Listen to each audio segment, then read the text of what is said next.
Good afternoon, it's Gene from maverickstar Observatory. Guys, as you know, it's Wednesday, and on Wednesdays we dig out a lot of the equipment here at the observatory.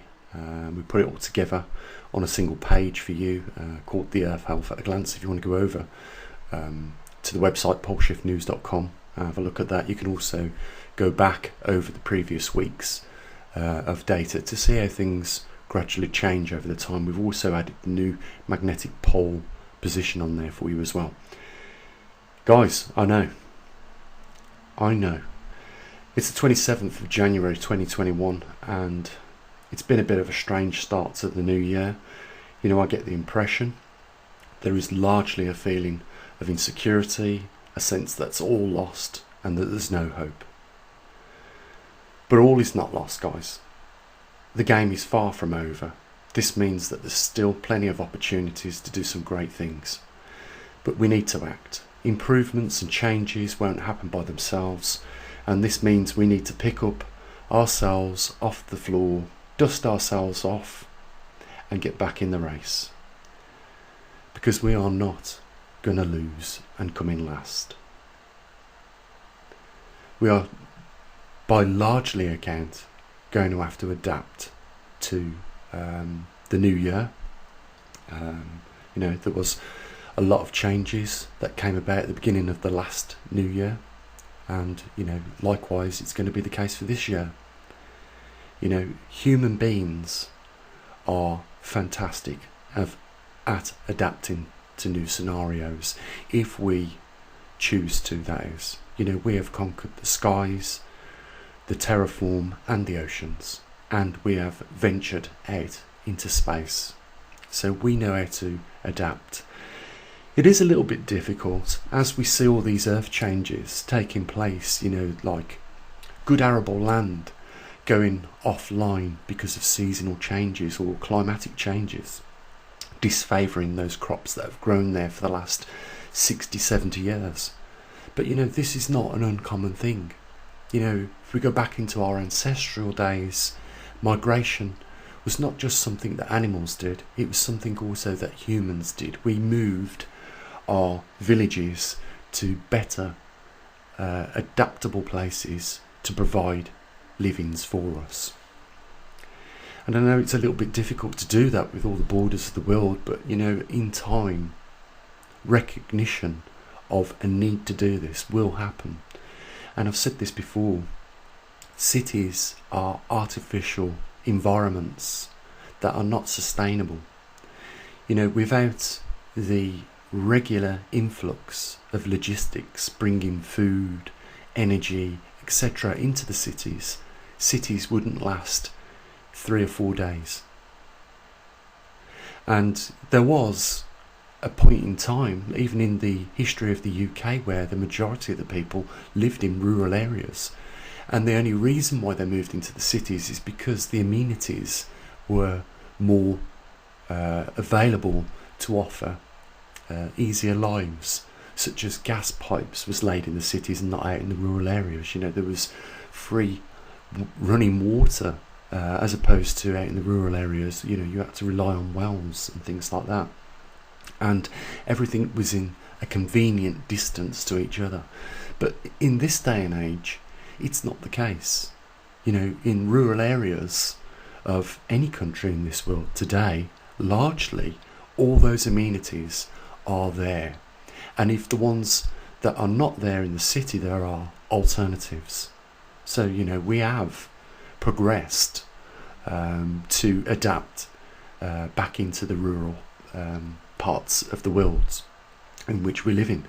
And, I think people have better opportunities now back out in the rural areas. I know it is not easy for people to just pick up all their belongings and move out into a rural area, but what we are seeing slowly is a steady trickle of people realising how vulnerable cities are. And now with the fact that people have realised how easy it is to work from home as opposed to go to the office, how convenient it would be if they also reared their family in a rural area where the air pollution was a lot less, and there was more privacy and opportunities for a better life. So, there are, plenty of opportunities, guys, to have, even though it doesn't seem like that. And there are still a lot of great things that we can do in 2021.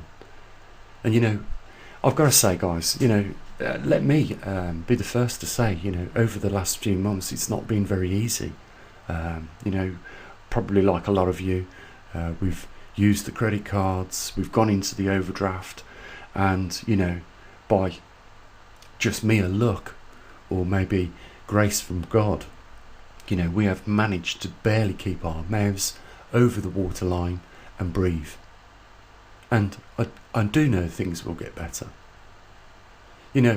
Nobody could have predicted what was going to happen last year. And, we was hoping to do a lot more than what we actually did.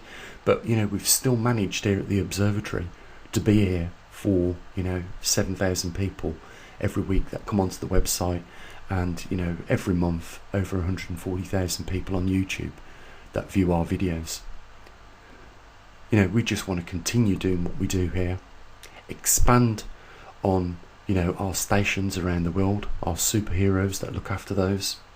And gather more data, because we are now closer to this event than we ever have been. Probably 2.5 years away before we start going into those weak field lines where the magnetic poles of our Earth will pick up. And that is largely what we're about on this YouTube channel, and certainly what we're largely about on the website. Although saying that, we do offer information on some other anomalies, like Schumann frequency for some people is of interest. We offer that. Solar data, sea ice extent over the northern hemisphere, and as well as a lot of other things like precipitation maps, global weather, live satellite images, etc. We provide quite a lot. What we've tried to do with the website is, gather the main anomalies that people are interested and provide the information on those. And that's largely what we do with the Earth Alpha at a glance, although we also add in a few bespoke pieces of equipment, and therefore the data that we collect on those equipment, such as the CO2 in parts per million, the atmospheric oxygen and muons. So we do offer quite a bit, and here is the plug, the only plug I'm going to give on this video, and that is, we've got a link on our website. That donate tab probably gets pressed once a week, sadly, and we have suffered a reduction in the support from the links that we leave in the description tab. We are going to remain here for the long run, and it is a publicly funded observatory. It's your observatory, and I hope that you share the same interest in me, in that we need to keep it healthily funded, and hopefully we can do that for 2021 as we did in 2020. So the links are there, guys. The only other thing to say is give a little bit of thought to what I said. The game's not over, and there are, like I say, plenty of opportunities and lots of great things we can do in 2021, and we hope that you share your time with us in this new year. The only thing to say is have a great time today with your loved ones, and bye for now.